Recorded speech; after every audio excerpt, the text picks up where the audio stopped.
नाज़रीन, डॉक्टर ताहा नज़ीर आपको अपने प्लेटफॉर्म पे खुशामदीद कहता है। नाज़रीन, आज हम फौजी और अस्करी अजारादारी के हवाले से बात करने का फैसला किया है। मिलिट्री डिक्टेटरशिप भी कहते हैं, हम इसको मोनोपोली भी कहते हैं, हम इसको इलीगल ऑक्यूपेशन भी कहते हैं। और ये कोई काबिल सताइश अमल नहीं है, इससे कोई कौमें, मुल्क, अफराद या पूरी इंसानियत एक्साइटेड नहीं होती। हिलरी क्लिंटन ने भी एक इंटरव्यू में इस चीज़ का जिक्र किया कि क्या मैं पाकिस्तान के तकरीबन 1-2 साल बाद ही पाकिस्तान की जो आर्मी है, मिलिट्री एस्टेब्लिशमेंट है, उन्होंने हुकूमत या इक़्तिदार अपने कब्जे में कर लिया, उसके बाद जमहूरी ताकतों को या अवाम को वो इक़्तिदार वापस नहीं किया। और ये बात 100% सच भी महसूस होती है। हम इसका नज़ारा और मज़ारा भी करते हैं कि एक साहब को लाते हैं, फिर उसको हटाते हैं, दूसरे फर्द को फाइज करते हैं इक़्तिदार के ऐवानों में, फिर उसको हटाते हैं, फिर तीसरे को लाते हैं। तो ये इन्होंने बारियां बांधी हुई हैं, लेकिन असल में जो मुक़्तदर ताकत है, मुक़्तदर हल्का, वो कोई और है। पस मंज़र में कुछ और ऐसी कुव्वतें हैं जो हुकूमतों को बनाती और बगाड़ती हैं।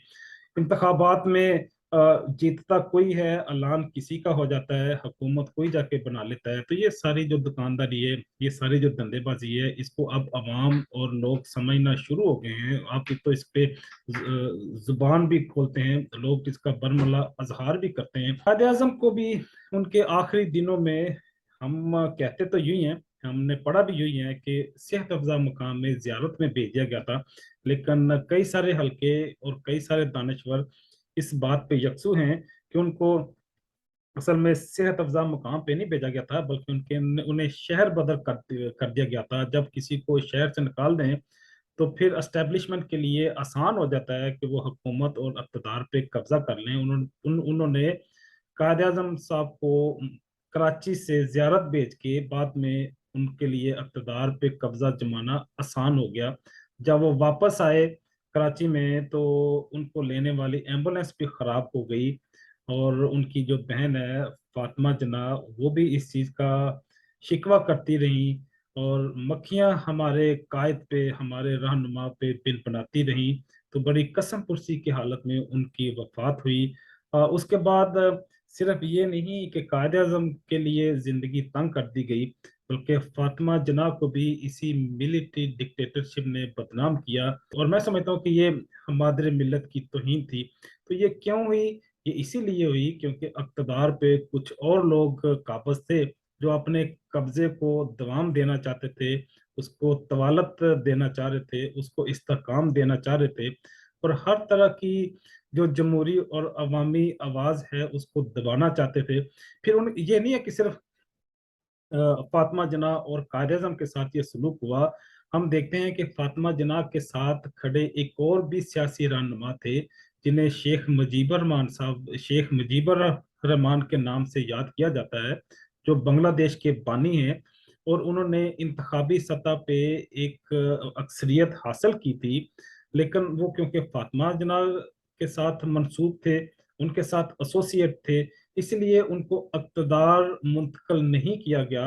और इसी फौजी डिक्टेटरशिप की गलतियों की वजह से बांग्लादेश पाकिस्तान से अलग हो गया और हमारा मुल्क दो लख्त हो गया। हम देखते हैं कि लियाकत अली खान साहब, जिन्होंने आज़ाद खारजा पॉलिसी बनाने के हवाले से बात की और उन्होंने इसमें पेशरफ्त भी की, उन्होंने रशिया या रूस की दावत पे मॉस्को भी चले गए, और उनको उनकी वापसी पे जब वो पाकिस्तान में आ गए तो मिलिट्री एस्टेब्लिशमेंट ने इंटरनेशनल जो कुव्वतें थी, जो ताकतें थी, उनके साथ मिलके एक साजिश तैयार की, जिसकी तफसीलात भी आज मीडिया पे मौजूद हैं। मुख्तलिफ अंदाज में, मुख्तलिफ अज्जा में, मुख्तलिफ कंपोनेंट में और मुख्तलिफ अशकाल में हम इसकी तफसील भी हासिल कर सकते हैं। जनाब सैयद अकबर साहब को, जिन्होंने जिन्होंने लियाकत अली खान साहब को गोली मारी थी, जो उनके कातिल थे, जिन्होंने हमारे पहले वजीर आजम लियाकत अली खान को शहीद किया था, उनको बाद में भी कत्ल कर दिया गया। फिर इसको फौजी साजिश के नाम से क्योंकि गर्दाना गया, इसके किरदारों को गिरफ्तार भी किया गया, लेकिन कोई अदालती कार्रवाई नहीं हुई, कोई सजा नहीं हुई, उसको इस केस को भी दबा दिया गया। फिर हम देखते हैं कि सानहा बांग्लादेश पे भी हमने इसी फौजी डिक्टेटरशिप की वजह से भुगता। हम इस तारीख के पहिए को जरा आगे दौड़ाएं तो हम देखते हैं कि जुल्फकार अली भुट्टो भी, जिन्होंने आज़ाद खारजा पॉलिसी की बात की थी, जिन्होंने इंतखाबी इस्तेलाहात की बात की थी, जिन्होंने जमहूरी कुव्वतों को इक़्तिदार मुंतकिल करने की बात की थी, तो उसको हेनरी किसिंजर ने एक पैगाम दिया था कि we shall make you a horrible example, और उन्होंने हॉरिबल एग्जाम्पल फिर बनाया। और कई सारी ऐसी जमातें इकट्ठी होकर उन्होंने इनके खिलाफ तहरीक चलाई। इस जो कौमी इत्तेहाद के नाम से जो जमात बनाई थी, उस जमात ने फिर पाकिस्तान के अंदर एजिटेशन बर्पा किए, फिर बिलाकर भुट्टो की फांसी हुई। सिर्फ यू ही नहीं है कि एक भुट्टो की फांसी ही फौजी डिक्टेटरशिप की दलील है, इसके अलावा भी कई सारे ऐसे दलाइल हैं। मैं समझता हूँ कि मोइन कुरैशी साहब भी आए पाकिस्तान के अंदर 1993 में, थोड़ा अर्सा ही पाकिस्तान के वजीर आजम रहे। शौकत अजीज साहब पाकिस्तान में आए, वो तकरीबन 3 साल तक पाकिस्तान के वजीर आजम रहे, 2004 से 2007 तक। तो ये पाकिस्तान के अवामी नुमाइंदे तो नहीं थे, ये भी मिलिट्री एस्टेब्लिशमेंट के कंधों पे बैठ के पाकिस्तान पे सवार हुए थे, पाकिस्तान पे मुसल्लत हुए थे। तो जब वजीर आजमशिप इनकी खत्म हुई तो ये उन्हीं के पास ही वापस चले गए, उन्हीं एस्टेब्लिशमेंट के कंधों पे सवार होके उन्हीं मनाजिल की तरफ वापस लौट के जहाँ पे ये वापस आए थे। तो ये भी मिलिट्री एस्टेब्लिशमेंट की मैं समझता हूँ कि एक दलील है। बेनजीर भुट्टो है, पाकिस्तान की वजीर आजम है, वो दिन के उजाले में शहीद होती हैं, उनको गोली मार दी जाती है। फिर उनका इल्ज़ाम जो है एक बैरून मुल्क मुकीम जो लश्कर है या जमात है, उन पे इल्ज़ाम धर दिया जाता है, उनके गवाहान को भी कत्ल कर दिया जाता है। तो ये सारे शवाहद जो हैं, ये भी इनके भी ताने बाने कहीं और जाके मिलते हैं, और वो मैं समझता हूँ कि कोई काबिल सताइश चीज़ नहीं है। अगर मैं मिलिट्री एस्टेब्लिशमेंट की मजीद बात करूं तो मैं देखता हूं कि एक और बड़ी बुरी मिसाल है आफिया सिद्दीकी की। डॉक्टर आफिया सिद्दीकी जो हमारी बहन है, हमारे लिए काबिल काबिल एहतराम है, कराची से अगवा होती हैं, काबल जाती हैं, बगराम एयर बेस पे जाती हैं, गुआंतानामो पे जाती हैं, फिर उसके बाद यूएस में ट्रांसफर होती हैं। इस सारे प्रोसेस में हमारे मिलिट्री एस्टेब्लिशमेंट का बड़ा की रोल है, और ये मैं समझता हूँ कि फौजी और अस्करी अजारादारी की भी एक बुरी मिसाल है। हम आगे आगे बढ़ाते हैं अपनी बात को, मुल्ला अब्दुल सलाम ज़ैफ की बात करते हैं, जिन्हें डिप्लोमेटिक प्रोटेक्शन भी हासिल थी, लेकिन मिलिट्री एस्टेब्लिशमेंट में उनको पकड़ा, उनसे घर से अगवा किया, उनको अपने बीवी बच्चों को बताने का भी नहीं मौका दिया। फिर चकलाला एयर बेस पे जो जो कुछ ताकतें थी जिन्होंने उनको बरहना किया, बरहना करके ठुड्डे मार के वो बगराम एयर बेस पे ले गए, वहां से फिर एक और इलाके की तरफ ले गए, जिन्होंने अपने किताब जुर्म ज़ैफ़ी में इस चीज़ का जिक्र किया कि मुझे उन ठुड्डों की तकलीफ नहीं थी, लेकिन मुझे इस चीज़ की तकलीफ थी कि जो मेरे सामने पाकिस्तान के फौजी जर्नैल थे, कम अज़ कम ये तो उन्हें कह देते कि हमारे सामने इसकी तौहीन ना करो, हमारे सामने इसको बेआबरू ना करो, यहाँ से ले जाओ, उसके बाद आप जो मर्जी करते हैं। लेकिन इसकी बहरहाल उन्हें ज्यादा तकलीफ थी। तो ये भी मैं समझता हूँ कि फौजी आमरीत की एक नापसंदीदा मिसाल है। पाकिस्तान के एक सियासी रहनुमा है जनाब सरदार अकबर बुगटी, उनको गार के अंदर मिसाइल मार के शहीद कर दिया जाता है। और सियासी जो मसाइल हैं उनका बहरहाल सियासी हल ही होना चाहिए, उनका फौजी और अस्करी सोल्यूशन नहीं होना चाहिए, ना ही ये खूब पायदार और मुस्तकम हल होते हैं।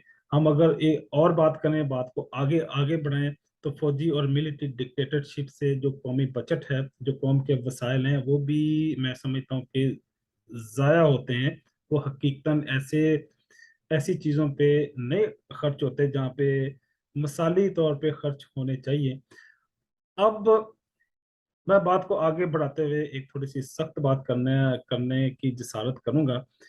पाकिस्तान के अंदर जब 9/11 होता है तो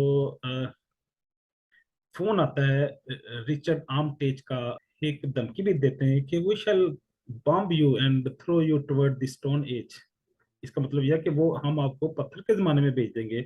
तो इसी धमकी की बुनियाद पे एक मिलिट्री डिक्टेटर जो अपने आप को उस वक्त का खुदा समझते थे, उन्होंने सरेंडर किया। और फिर जमाने ने देखा, वक्त ने इस चीज़ का नज़ारा किया कि जैकबाबाद से भी जो ड्रोन उड़ते थे, शमसी एयरबेस से भी ड्रोन उड़ते थे, और उन्होंने एक अरसा दराज तक अफगानिस्तान में जो कत्लो गारत बर्पा की। इसी मिलिट्री डिक्टेटरशिप ने इन्हीं मिलिट्री एस्टेब्लिशमेंट में वाना का ऑपरेशन किया, फाटा का ऑपरेशन किया, اور कई सारे बेकसूर लोगों को मारा। यूं ही डिक्टेटरशिप जो है, यूं ही मिलिट्री एस्टेब्लिशमेंट बलूचिस्तान के अंदर अब में कई सारे ऑपरेशन करती है, लोगों को नामालूम समझ के या नामालूम कुव्वतों का नाम दे के नामालूम जगह पे ले जाते हैं। लेकिन अब तो सारे जानते हैं ये नामालूम कुव्वतें कौन सी हैं, ये नामालूम अदारे अदारे कौन से हैं।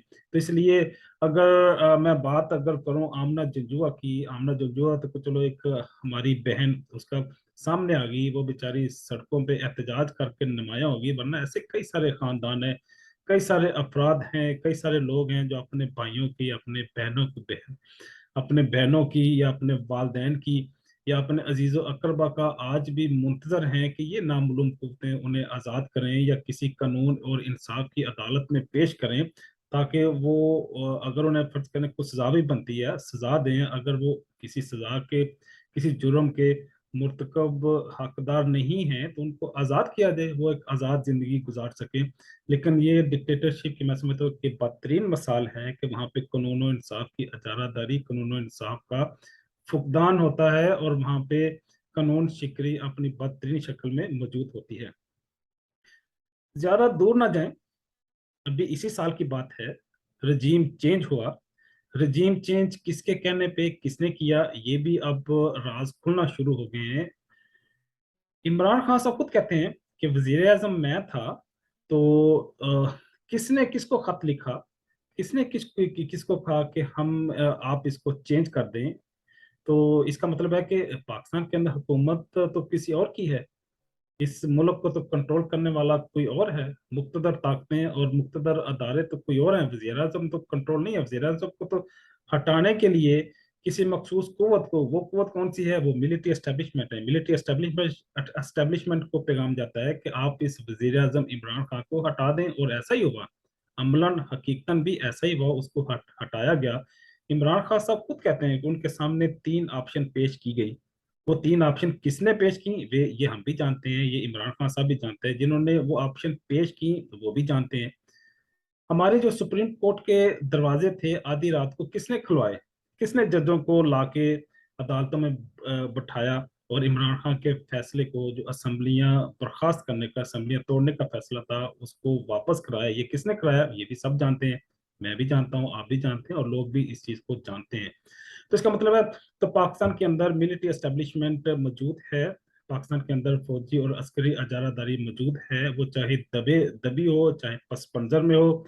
लेकिन ये ठीक नहीं है, इसको बहरहाल कभी ना कभी किसी ना किसी शक्ल में किसी ना किसी दरवाजे से निकलना पड़ेगा, तब पाकिस्तान के अंदर आइन और कानून की बालादस्ती और अदल इंसाफ की बालादस्ती कायम होगी। इसी पैगाम के साथ डॉक्टर तार नज़ीर आपसे इजाजत चाहते हैं, मिलते हैं जिंदगी के किसी नए मोड़ में उन्वान के साथ, तब तक के लिए अल्लाह हाफिज।